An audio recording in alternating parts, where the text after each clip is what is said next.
I am joined by Robert Griffin III, James White, Field Yates Meanakeims. All right, so first play we're going to look at 2nd and 2, one of the Patriots' first offensive plays.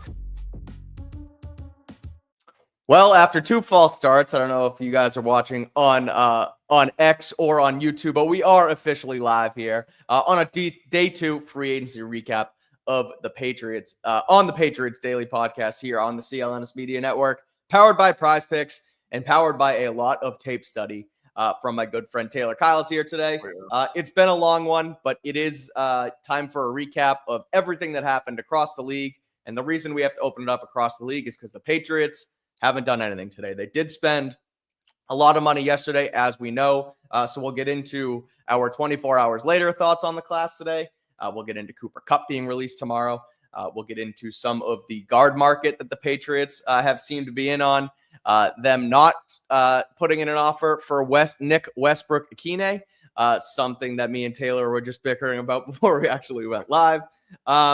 And plenty of other things across the league. DeAndre Hopkins just signed about a minute ago, goes to the Baltimore Ravens on a 1-year, $6 million contract.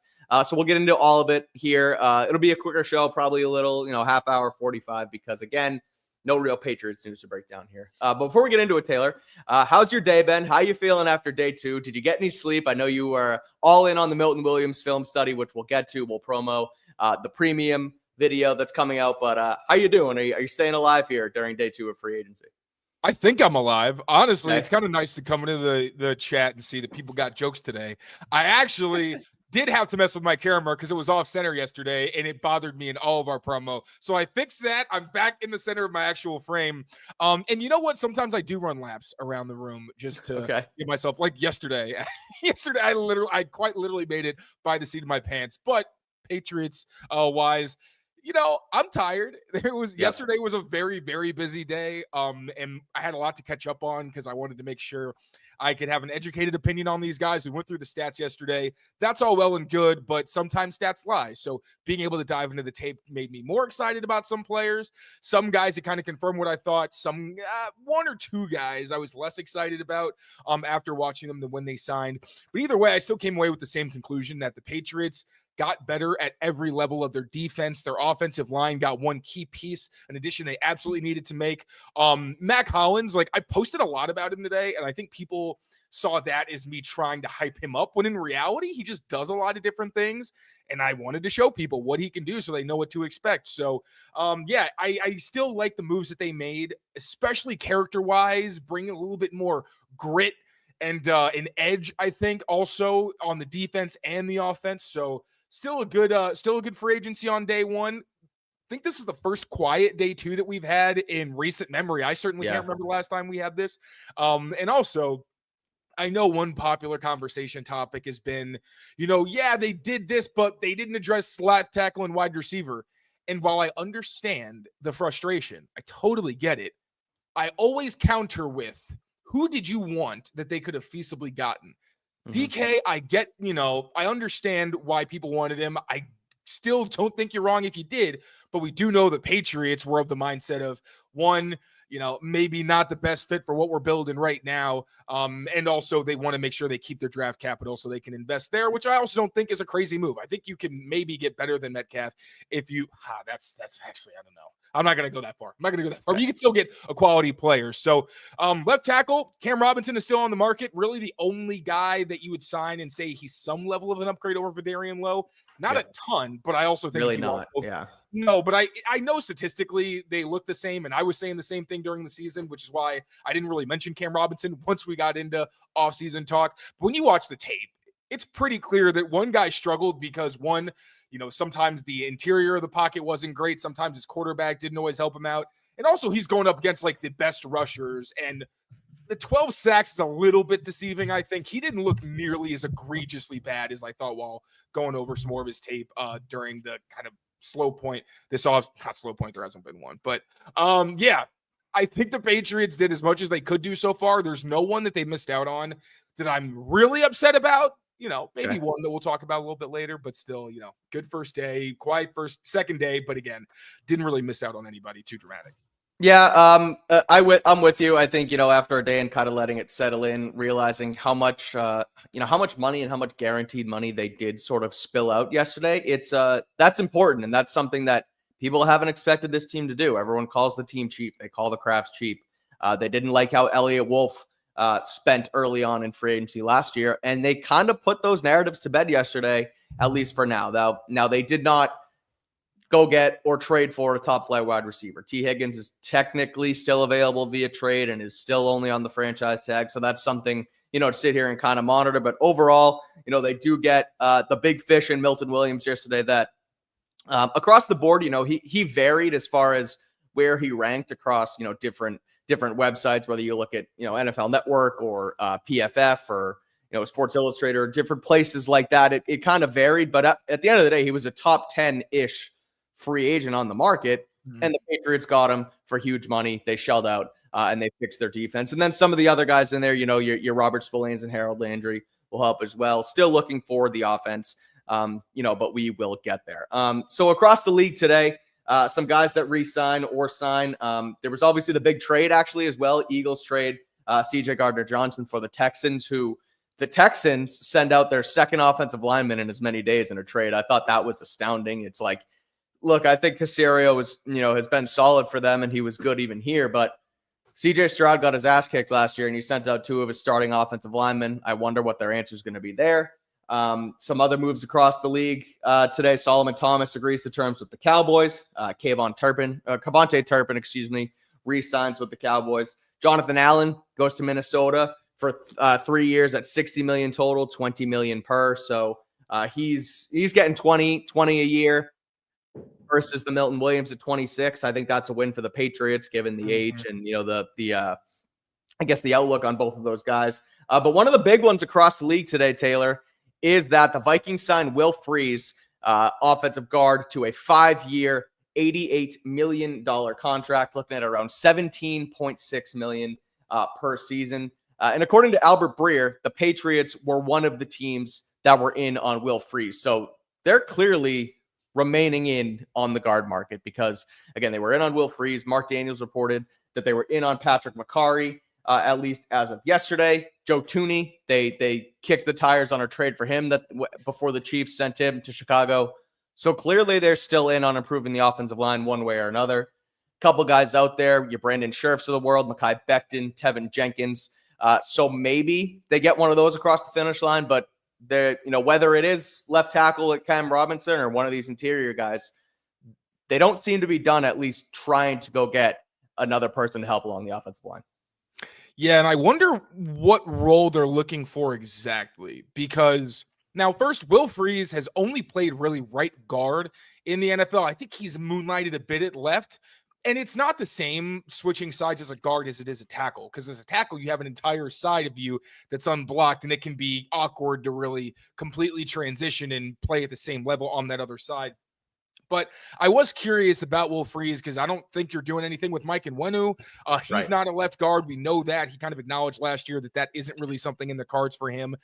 You just re-signed him, so I don't think you're trying to move him or anything like that, even if he didn't have the best season last year. So I do wonder where they wanted him to play. I saw online that some people were speculating that Freeze could maybe play center. I didn't see much history of that in his career. Maybe he's done it at some point. I don't know. And then Patrick McCarry, another guy who has a ton of versatility, literally a 5-position player. You don't want him at all 5 positions, but he can do it at a somewhat serviceable level. We do know from reporting that the Patriots like Layden Robinson. They like Caden Wallace. So I don't know that they're trying to push those guys out, but I think it's completely fair, like with Morgan Moses, to say, we like you, but you did not prove to us last year that you could be a starter. Not your fault necessarily, but we're going to have to bring in some veterans who can maybe help you out and give us a little bit more of a known commodity. So it'll be interesting to see where they end up settling. If they also, they're going to probably be in the market for a Will Campbell, and then the next kind of tier of that kind of atmosphere is maybe like a Donovan Jackson in the second round if you want to wait. So I guess if they don't land somebody, I feel less disgusted by the idea of taking someone who could end up sliding in at guard. Sure. But yeah, I'm kind of grabbing at straws, just trying to figure out what exactly they want to do at left guard, because Patrick McCarry was my guy for a while, and Tevin Jenkins, just availability is a big issue with him. I don't love the idea of, I like competition. I think Tevin Jenkins is a good player, but Sure. if Layden Robinson doesn't come along the way you want and Tevin Jenkins gets hurt, then you put yourself in a pretty precarious situation. Yeah, for sure. So again, it's just it's interesting to see that, even though they do grab Morgan Moses, who is a right tackle, they swing and miss on Makari. Will Freeze goes for big bucks to the Vikings, but it sounds like the Patriots have at least stayed involved in that regard. So we'll see where things end up there. Another interesting tidbit across the league today.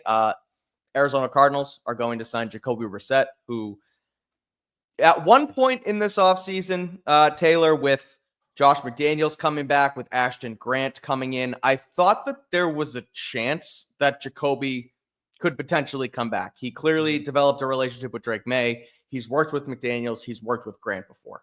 But one of the things Jacoby had said was that he wanted to compete for a starting job. Now, him saying that tells me he wouldn't be here because Drake May is a quarterback. But then he goes to Arizona where, he's going to be the clear-cut backup behind Kyler Murray. There's no real question about that. Now, this season was also the first year in, I think, 5 years that Murray played an entire season since his rookie year, I'm pretty sure. So there's some opportunity to play as a backup and somebody who can come in with when and if Kyler, ultimately gets hurt or goes down at some point during the season. But thought it was interesting that Jacoby kind of wanted to go out and test the market and potentially play again, and then goes to a place to back up Kyler Murray. But again, Jacoby goes, I believe it's only a 1-year deal that he's headed to Arizona for. But your thoughts on Jacoby ultimately, again, it as soon as they signed Dobbs yesterday, it was no question about it that he was going to leave. But he does officially, leave the Patriots heading to Arizona.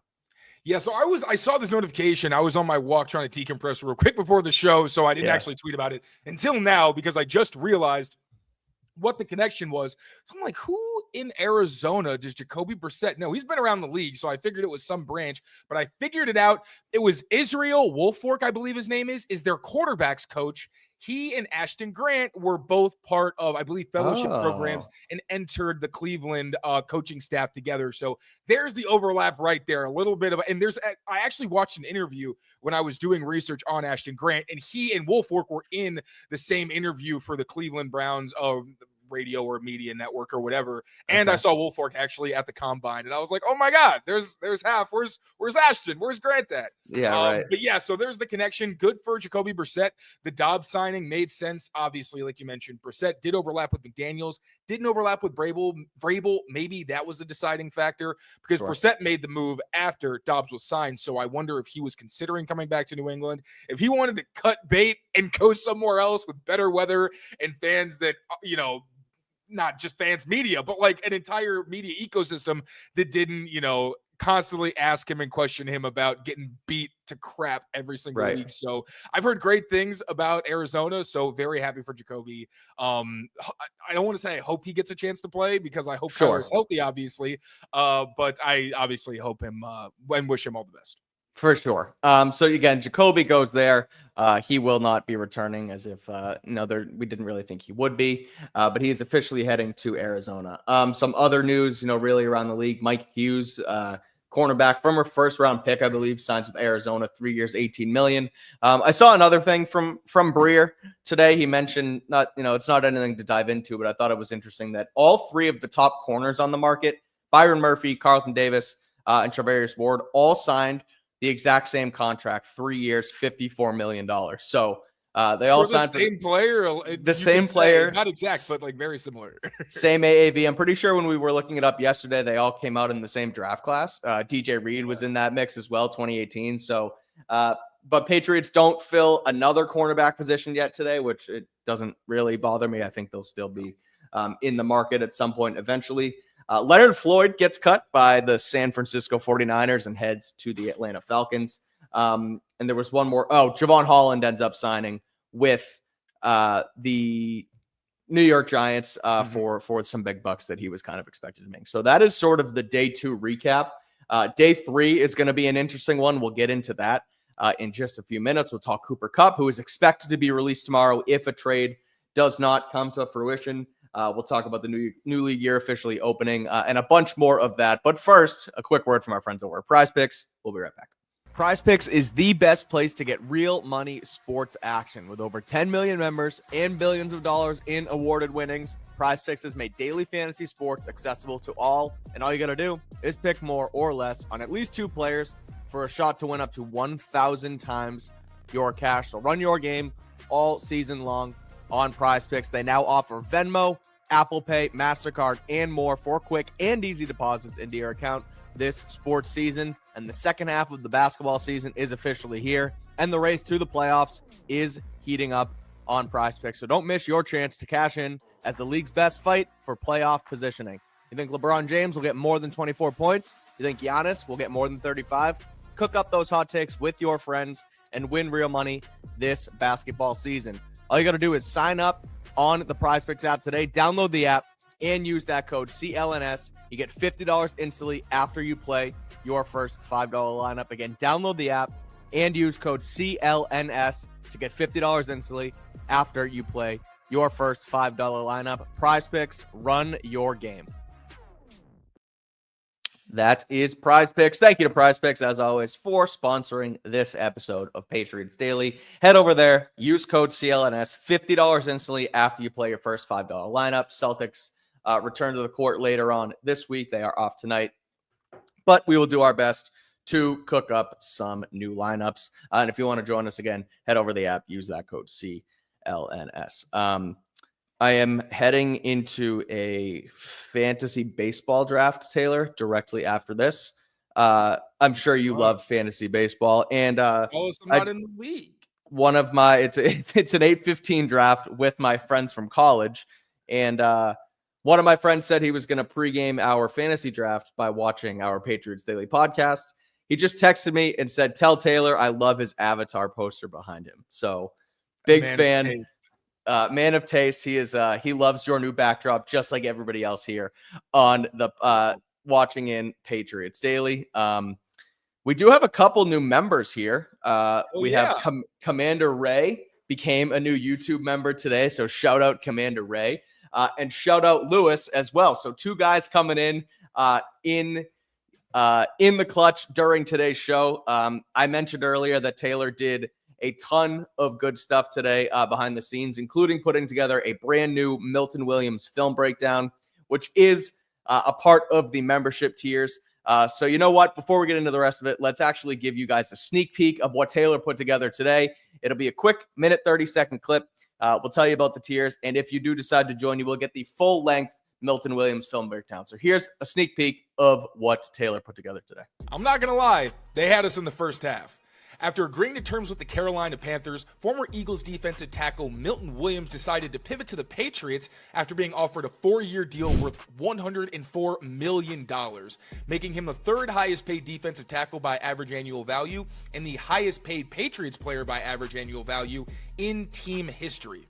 Now, there is skepticism over whether Williams can live up to his contract, as he's coming from an Eagles defensive line that was absolutely stacked with talent and was able to rotate players due to their depth. But I'm going to take a look at the stats and the film to prove that Milton Williams can not only be a difference maker as a pass rusher, but also as a run defender and become the key piece to what is going to be a revamped Mike Vrabel defense. Take this 3rd down red zone sack against Falcons right guard Cody Lindstrom. Lindstrom comes out of his stance with both hands out in front, and Milton Williams decides to counter by first swiping to knock the guard off balance, then continuing to swipe away the hands, getting underneath Lindstrom, and taking down Kirk Cousins for a sack. Milton Williams did a full 180 as a pass rusher in 2024. Unfortunately, the same can be said for his run defense, and not in a good way. After ranking top 10 among interior defensive linemen in run stop rate in 2023, Milton Williams graded out as a bottom 10 interior run stopper in 2024. Make sure to become a Patriots Press Pass member so you'll get full access to this Milton Williams deep dive, as well as all of our other exclusive content. That is the sneak peek. Good little tease there at the end. Cuts right off, and you got to sign up to see the rest of it. But again, Taylor put that whole thing together today. So if you want full access, make sure you head over and join our membership tiers. We have 3 tiers locked and loaded. It's Rookie Starter, All Pro, and GOAT status. All 3 come with ad-free content. And the percent off our merchandise goes up as you go. You get custom emojis. You also get if you do go to GOAT status, you get a Discord chat with Taylor. and some other ones or some other people on the channel. So it's going to be fun. Again, you won't lose out on any of our other Patriots Press Pass content, but something a little extra for you if you want to get in on the fun. So Taylor, good stuff there as always. So back into our day 2 NFL free agency recap.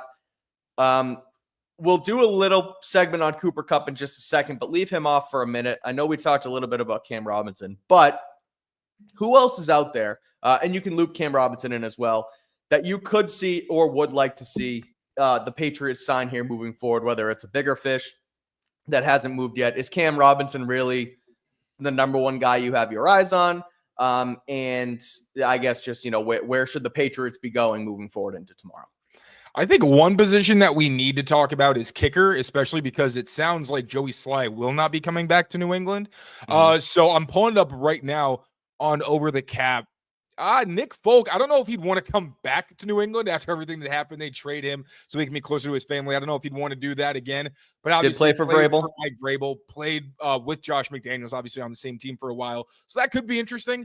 But just to throw some other names out there that are on the market, Matt Prater, Eddie Pinheiro, Michael Badgley, Brendan McManus, Zane Gonzalez, Austin Siebert, Greg Joseph, Riley Patterson, Cade York, Daniel Whalen, and Spencer Schrader. Not going to lie, I've not done a deep dive on kickers today. I was Come on. Some other things. I'm sorry. I'm lazy. But just a lazy day from Taylor in the kicker department today. I'm slacking. What can I say? It was a busy Monday. But so kicker is one that needs to be addressed. Yeah, of course. I still think Cam Robinson is the big fish. Say what you want. I don't really care how much you're paying him because, again, as long as it's a reasonable 2-year-ish deal, let's be honest, you have the money, you need a left tackle. If you get a good left tackle, he's probably going to be a rookie, so it doesn't really matter if Cam Robinson's under contract or not. That said, if he wants a huge deal somewhere else, kind of like a Dan Moore situation where someone's... That's what I was going to ask, because Dan Moore went 4 years, 82.5, or 4 years, 82 million for 20.5 as an AAV. Where would you go with Cam Robinson, roughly? Because you would think he's going to get more than Dan Moore, no? Dan Moore stunk last year. I would do that. I would do that kind of money for a year. So 1 year, 20, maybe 1 for 22. Yeah. So, or 2 where the next year's a dummy and it's just kind of front loaded or whatever, you sparse it out. So, the cap's going up next year, which actually it felt like a lot. Some of their deals, the ones where the money went up, it was all the second year. So it feels like they're anticipating next year is when they're going to have more than enough money to take care of all those guys. I just lost my train of thought. Where was I?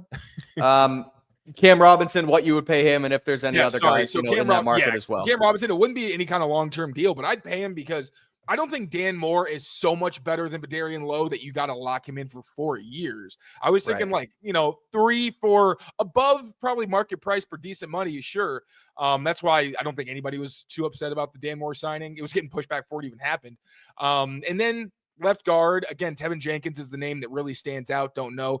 Jack Gibbons still also fullback. We know that Josh McDaniels wants a fullback. It sounds like Mike Vrabel was we know Mike Vrabel. I don't think he'd be against a fullback by any means. And Kyle Juszczyk was cut last night. He's on the market, went to Harvard, so he's familiar with the area. I don't know a whole lot of teams that want or need a fullback right now. The Patriots are certainly one of them, though, so that would be an interesting fit. You got a great coordinator, a proven coordinator. You got a good quarterback. They can boost up this. I don't know how much a fullback necessarily cares about the offensive line, but part of that's their job. I wouldn't want to, run ISO if I knew that the linebacker was going to have a straight shot into the backfield with a full head of steam, or if I knew that my center or guard were going to get pushed back into me. So fullback, kicker, sneaky positions I don't think we're talking about that need to at least be addressed, but obviously wide receiver, left tackle, left guard are the places where you need an upgrade. Where that's going to come from in any significant fashion, I do not know. But free agency is all about filling holes, so I think Mac Hollins might be their Band-Aid at wide receiver, or just their veteran adult in the room who brings that edge. I think also Mac Hollins could be the perfect mentor for Jalen Polk. Personality-wise, in terms of the intensity on the field, where Jalen Polk at least thrived in college, I see a lot of it watching Mac Hollins tapes, so I feel like that's what he's going to be on top of. Maybe a starter early on. You don't want him to be, but he's a McDaniels guy. He started for him. But yeah, the obvious positions, but also some that we at least need to acknowledge also have to be filled. So before we get into Cooper Kupp and the latest report on him and the connection to the Patriots, which I'll quickly tease that because there is in fact a Cooper Kupp rumor and report floating around there. Nick Westbrook-Ikhine goes to Miami, 2 years, $6.5 million, 3.2 guaranteed. Former Tennessee Titan. I did tweet as soon as after it happened that should have been a no-brainer for the Patriots. At least at that money. And it was the first thing you told me when we came on behind the scenes that what are you doing saying that without a smirk or not being a jest? And with my Darius Slayton thing, I was like, I think people who know, people who don't, it's whatever. But I was like, not a hint of sarcasm, my friend. So again, it's like they need help at the position. And friend of the show, Andrew De Silva, came in as well and made a good point that, how many wide receiver fours can we fit on this roster? And it's true, right? I mean, it would be redundant. It's the same type of player, the Matt Collins, the KJ Osborne from last season, just that, mid-level veteran that can come into the room. My point, I guess, was he does have familiarity with Mike Vrabel. He clearly, he worked with him in Tennessee, and he's only coming in at $3.2 million guaranteed, which is lower than your backup quarterback now in Josh Dobbs. So that was my point. But I will say too, and this is shout out Pat Lane from our night show on here. He sort of pointed out that he didn't really understand why everybody's so high on Nick Westbrook-Ikhine, and clearly the rest of the league isn't because the number he's at. And that kind of put it into perspective for me too, where, okay, yes, I would have paid that, but clearly this was the best he was going to get. So clearly Patriots nor anybody else was that high on him as a player at the top of the wide receiver free agent market. And I'm not even going to really build on the Westbrook-Ikhine part of this because it is what it is. I acknowledge him on the show. The reason I didn't talk about him very much is because, one, his touchdown production came in 1 year. It's not like a Milton Williams thing where it's like, oh, it was always bubbling up. It was kind of circumstantial. It's not the kind of thing I would expect him to do consistently. And there's nothing else about his game that stands out so much that I'm like for Darius Slayton, it's the explosiveness. He's good after the catch. Like, he's got that juice that you don't really have in the offense, at least from guys that you're counting on. Matt Collins does everything. Like, you're going to know he's on the field because he's going to let you know. Like, there's a little bit of that. The aggressiveness and everything, I think, is a solid contributing factor. Westbrook-Ikhine had those things, but none of them were to the level where I was like, oh, he's the mentor for the wide receiver room. I'm like, he seems like, a pro, but not anything that really stood out for me. But you mentioned how, when I say better fan, I don't know, better fan. Sorry, I didn't hear it. The ADHD got me. But with you mentioned, we have a lot of the same receiver, right? It's the Z slot. He could play X, but you don't really want him to play X. Well, there's another receiver that's going to be hitting the market pretty soon. And this guy, if added, would be the same thing. It's Cooper Kupp. And I love the idea of Cooper Kupp. I really do. Again, like, especially after I saw Games with Names and learned more about his process of preparation, where like he goes to different coaches after a while because he doesn't like doing the same things. He wants to learn new styles. He talked about how Keenan Allen really taught him how you don't need to have the threat of being able to go vertical. Like, Keenan Allen has never went on a go route, but he's still was one of the best separators in the NFL, arguably the best for years. And just learning his process, I was like, it'd be so cool if the receiver room could get some of that. And he has some connections. One, like, I don't know if Julian Edelman's a connection, but like, their boys, Kendrick Bourne and Cooper Kupp were both at East Illinois together. And Eastern Washington. Thank you. The Eastern schools always get me, I swear. But I know Kendrick Bourne went on a podcast and mentioned how he wasn't super locked in college for a while. And it was Cooper Kupp who kind of got his head on straight and was like, yo, like, we're going to work out. We're doing this. We're doing that. And taught him how to be a professional. And it was really big impact on Kendrick Bourne's career. So I think it'd be really cool if those guys reunited. And Kendrick's been kind of vying for Cooper to come here. Yeah. Thing is, if Cooper Kupp comes here, where does Kendrick Bourne play? Right. Like, that's okay, Matt Collins is maybe your X, but then it's like, okay, if you bench Pop, you're making a mistake. Like, we've lost the plot if we're putting Pop on the bench. So if Kupp isn't your main slot guy, he's got to be your Z. But if he's your Z, then where's Kendrick Bourne playing? And Kendrick Bourne's been in this offense. And I'm not saying he's better than Kupp, but he's going to probably be more available than Kupp, who's battling injury. Fair. And if Kupp is on the team, like, I'm not going to be upset by any means. I think he'd be a really good kind of pacifier for Drake May to have early in his career. I don't know where the wide receiver room goes from there. So it would be interesting to see. But in no way would I be against a Cooper Kupp signing, man. Again, the intelligence on and off the field. And the fact that he'd even be interested in coming to New England is pretty awesome. So it would be cool, but I don't know how the room shakes out after that. It just feels almost inevitable that Kendrick Bourne is not going to be on the team by the time we actually get onto the practice fields, because they're talking about adding all these guys. And it's like, all right, well, you just signed Mac Hollins. At the very least, he's a special teamer and a good special teamer for you. I don't know that he's necessarily getting cut when you just sign him. So I don't know. My head's kind of racing. I was on my walk. I was thinking about it. I'm like, I don't really know how that works out exactly without KB getting cut after recruiting his friend.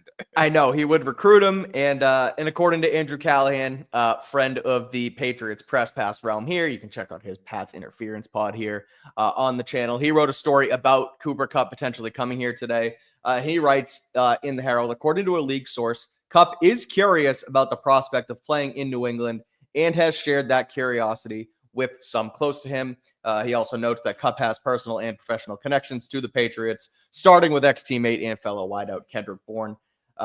He also played with Thomas Brown, as we know and as we mentioned on the show, who was with the LA Rams as their running backs coach a few years back, and he is now the Patriots passing game coordinator. So he makes the call and says, hey, Cooper, you already have the ultimate feel, for the field. You're going to become Drake May's true binky security blanket, and I'm going to get you open on every single freaking play here. Like, there's something enticing about that. And, would he win and would he win right away? Who knows? But he has been to the mountaintop already. He won a Super Bowl with the Rams with Matthew Stafford. So not that he doesn't want to win anymore, but there might be something interesting about we've mentioned how much of a leader he is and he brings guys along. Maybe there is something enticing about coming here with Kendrick Bourne, with a Drake May, with a younger team, and sort of being that guy in a room that turns an organization around. You have a conversation with Mike Vrabel tomorrow once you finally get released, if there's no trade that happens. And, it kind of works out that way. So I would 100% be in on it. It's probably not going to be a long-term deal because he is getting older and he has dealt with injury. And he's obviously not going to be the Triple Crown wide receiver that he was 4 years ago. But if he can come in and take something off of their plate and kind of help along with the room, then I would be 100% down for this signing. I also just love the idea of adding more guys who've won Super Bowls, which Totally. I don't know if that's just my little thing where, like, in college, I love guys who've been captains. But if you want to make a significant difference in your growth, I think so one thing that we've been talking about is how the Patriots are starting to lose the guys who actually won the championships with them. Mm-hmm. Like Lawrence Guy, when he was gone, all right, that's one of your last ones. Ironically, 2 years later, you replace him with Milton Williams, also wears 93, but is literally like the antithesis of the type of 3 technique defensive tackle that Lawrence Guy was. Kind of funny there, but you swap those former Super Bowl winners essentially, and then Jonathan Jones, probably on the outside looking in, would love for him to come back, obviously. But if he's gone, Carlton Davis won a Super Bowl with the Buccaneers. Also 23, his usual number, is not available. I wonder if he would flip it and go 32. Or if John Jones is gone, I hope he doesn't take 31. That would be too much irony for me. My damn heart can't take it.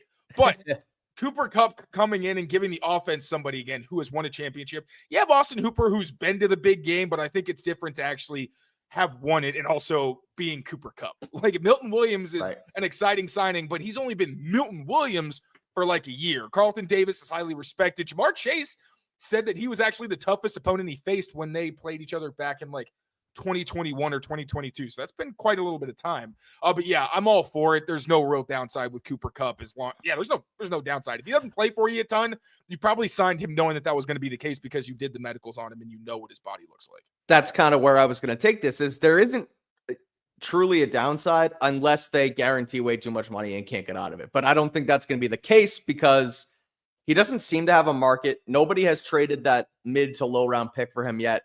It seems like everyone's just going to wait to get him to the market.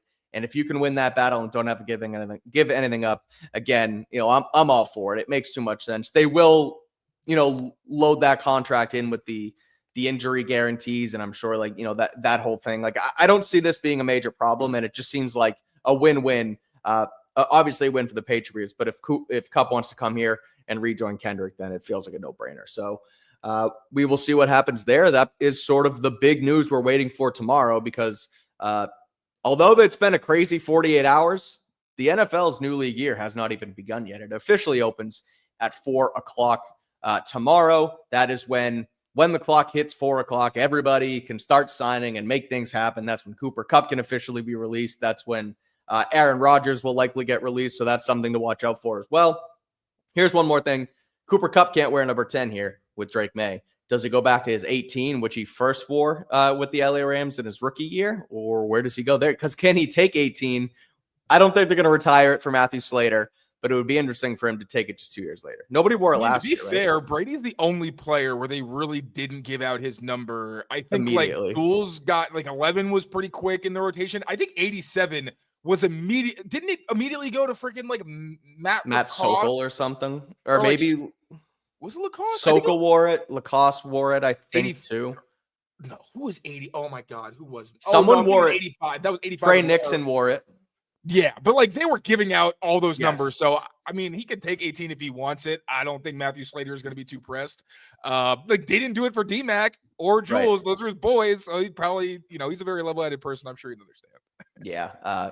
Again, I don't, that's the least of our worries. I think let's get him signed on the dotted line first. It's not like it's Devontae Adams. Puka Nacua gave up 17 for him today. I don't know if you saw that, but he's now wearing 12 at the Rams. Some guys get so upset about the numbers. I think a guy like Cooper Kupp, who's supposedly a massive leader, would much rather go out there and perform than worry about wearing his number 10. But I digress. That is going to do it for our day 2 free agency recap here on Patriots Daily. No live show or no early live show today because nothing happened. I'm sure that, things will trickle out tomorrow.